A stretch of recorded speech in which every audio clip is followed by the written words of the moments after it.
here's the thing about being in middle school. It is the worst. It is the worst age to be and the worst age to be around. And I feel like A Wizard's Guide to Defensive Baking by T. Kingfisher encapsulated that pretty well. Let's talk about that. A Wizard's Guide to Defensive Baking follows Mona, a 14-year-old wizard, as she navigates her magic in a world that's not always friendly to magic users. The story starts with her walking into her aunt's bakery and discovering the body of a dead girl.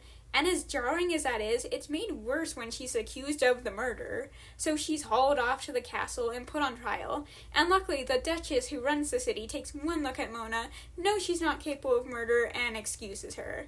And then Mona's set free to wander the strange parts of the city in the rain and try to find her way home. And after 6 hours, she does, and she doesn't even get herself killed. But Mona is barely home before more drama starts when she meets Spindle, the brother of the girl, Tibby, who was killed. So now Mona's left explaining to Spindle that his sister is gone, and he naturally doesn't take the news well and runs off. And Mona's, as bad as she feels, doesn't know what to do and decides to just keep on with her life as normal. She gets herself cleaned up, goes to bed, and the next morning reports to the bakery for work, just like normal. Back to normal. Mona helps her aunt make bread, she breathes life into gingerbread men to entertain people, and we get to meet her enchanted and mildly carnivorous sourdough starter Bob. And this was actually a great section. I liked how the book jumped right into action. It has a strong hook, but sections like this are important to help establish who the characters are and what their normal looks like, and help us start to care for them. Unfortunately for Mona, though, things don't stay normal, because a few days later she runs into another wizard, Knackering Molly, whose power is to enchant dead horses, who tells Mona she needs to be careful because a wizard killer, the Spring Green Man, has been lurking about, and if she knows what's good for her, she'll make like plenty of other wizards in the city and get out while she still can. Which, naturally, she can't, because she's scared and has her aunt and uncle, she's never left the city, and she's 14. This set of chapters starts with the Spring Green Man breaking into the bakery and trying to kill Mona. And after running around, Spindle coming to help, but also being a kid and who isn't much help, and it isn't until Mona throws Bob onto the Spring Green Man that they're able to get away. And from there, they head to Knackering Molly's house for help. And her house is a good hideaway, but it isn't much good for everything else. There's still someone out there who wants Mona and other magical folks dead. Mona's family doesn't know where she is, and Knackering Molly is crazy and not much help. So Mona, against Spindle's advice, goes to the police for help. But unlike other fantasy police, these guys aren't much help. So Spindle and Mona end up running away from them. And from there, they're chased until Mona enchants a couple slices of bread to float so they can jump into the canals without getting drenched in medieval canal sewage. And they manage to escape. From there, they manage to get to a church attic where Mona is able to hide while they try to make a new plan. And this was a really fun section.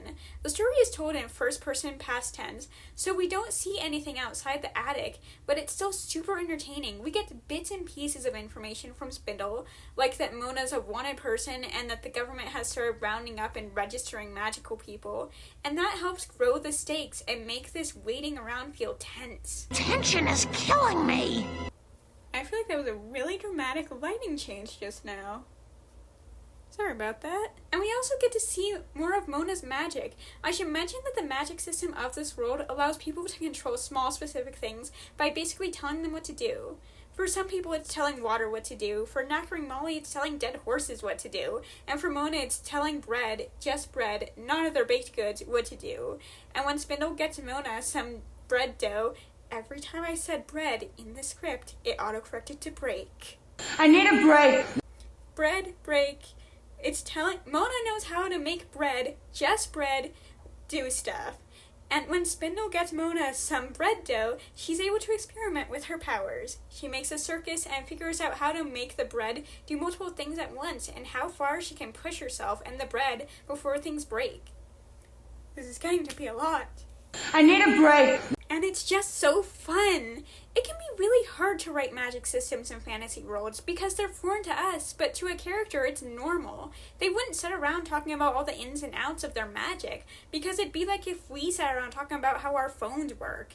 And this world circumvents this problem by specializing each power set. Powers are dished out randomly, so no one knows exactly what Mona can do, and there's no other magic users in Mona's life to help teach her. But as fun as it was learning about Mona's magic, the fun couldn't last forever. Not long after Spindle finds a wanted poster of Mona, they decide they need to find an adult to help them figure out what to do.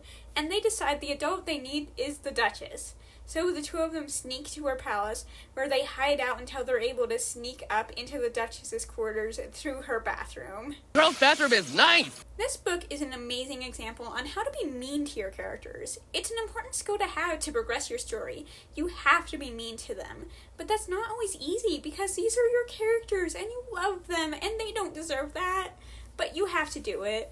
With that said, you don't need to be as mean as T. Kingfisher. So for those of you not in the know, medieval toilets, when they weren't chamber pots, were basically long holes at the top of towers, so the waste could drop far away from the nobility. And Mona and Spindle use this hole to get to the Duchess, and Mona explains each agonizing, disgusting inch and just how horrible it is. And by the end, I wanted to gag and sob at the same time. Luckily, once they are in the Duchess's quarters, they learn she's not half bad, and she gives them a bath.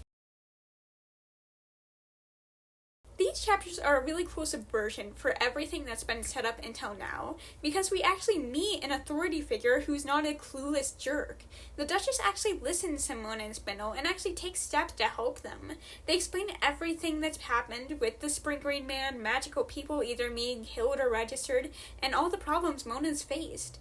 And as it turns out, the Duchess knows some of this, but not all of it, and having Spindle and Mona in front of her finally motivates her to act. She knows it's one of her advisors, Chancellor Oberon, who's behind all this, so the Duchess gathers up all the guards loyal to her, and they start formulating a plan on how to get rid of them. First, they go to the royal wizard, who they need to send a message out to the army, since it was the Chancellor who sent them out, and they now know that was a ploy, and once the Chancellor is out, they'll need an army to help maintain order. And this was another great scene, because Mona gets to meet another real magic user who has, books on magic, and he actually teaches her a lot in a very short amount of time. Running out of time. Unfortunately, their time together is cut short because, as it turns out, the Spring Green Man is the other royal wizard who kills the first wizard. I did write down their names, but they're hard to spell and harder to pronounce, so I'm reverting to wizard. Anyway, this is scary and awful, but an important moment to establish guilt. And with the help of the royal guards, they manage to capture Oberon and the Spring Green Man and cast them out of the city. And then everything goes back to normal, and all of Mona's problems are solved. Back to normal. No, seriously, it's a subversion. Once Oberon and the Spring Green Man are gone, Mona goes home and life goes on. And Mona struggles to go back to how things were because she's different now. There's this one scene where Mona's asking her uncle why kids had to step up and help. And it's a really powerful scene because you don't hear that often, that it was wrong for the weight of the world to be put on these YA protagonists.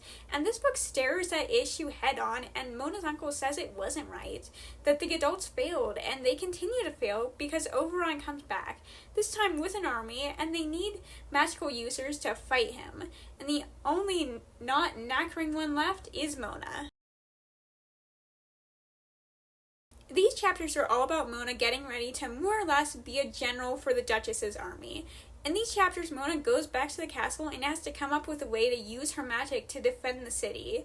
And she decides to do this with gingerbread cookie golems. They put the entire castle to work making giant golems that Mona can control, who will fight off the enemy's army and also make a lot of smaller magical bread creatures, like making a lot more bobs. And this whole prep for the fight was really fun. It was great watching Mona command everyone and tell them what needed to be done to prepare for the fight. And it was also great watching characters like Mona's aunt and uncle finally get an active role after they were left out of the story a lot so far. You need an adult to supervise you. And when the enemy army arrives, They're not ready, but that can't stop them. And all things considered, the cookies hold their own pretty well. Mind you, their goal isn't to win against the army, they're still cookies, but just to hold the army back until the city's army comes back. And for a while, even though Mona's exhausted and out of her depth and strange from stretching her magic so much, things go well. That is until her cookie golems start falling and the Spring Green Man returns. He chases Mona around the city until Spindle manages to stop and kill him. And from there, Molly steps in and saves the day. She uses her own powers to call forward as many dead horses as she can and drives off the enemy army using all of her magic, which unfortunately means zapping all of her energy, even the energy that was keeping her heart beating. Some of you may die. After the battle, things start to return back to their new normal. Spindle moves into the bakery, which was nice, but also annoyed me, because why did Mona's aunt and uncle make room for Spindle, but Mona lives down the street in a rented room? Anyway, they have an award ceremony for Mona and everyone else who helped defend the city, and afterwards, Mona receives more words of wisdom that help her start to heal and be able to accept going back to being a baker. Cake! Overall, I really liked A Wizard's Guide to Defensive Baking. The story was subversive and really original. A lot of fantasy falls into the pitfalls of having sky-high stakes, where the characters have to save the world, or they read a lot like D&D, and you can only read so many D&D stories before they get old. But this story keeps the stakes low. It's not about saving the world. It's about protecting one city, and it doesn't all feel like D&D. There's no adventuring or parties or other magical creatures, and the world itself is really fun. The city feels somewhat like Vienna with canals, and this weird geological feature changes the layout of the city and story. And the characters also felt realistic, which both is and isn't a criticism. I feel like T. Kingfisher captures being a 14-year-old girl really well. To the best of my memory. Mona feels realistic in what she can and can't do and how she thinks, and that's good writing, but she's still 14, so she's naturally a little annoying. No shade to 14-year-olds, adults are also annoying, just in different ways. But overall, in spite of the strong characters, the story was so fun. If you want to get inspiration for a very unique magic system or a magical world that doesn't feel like a D&D campaign, read A Wizard's Guide to Defensive Baking by T.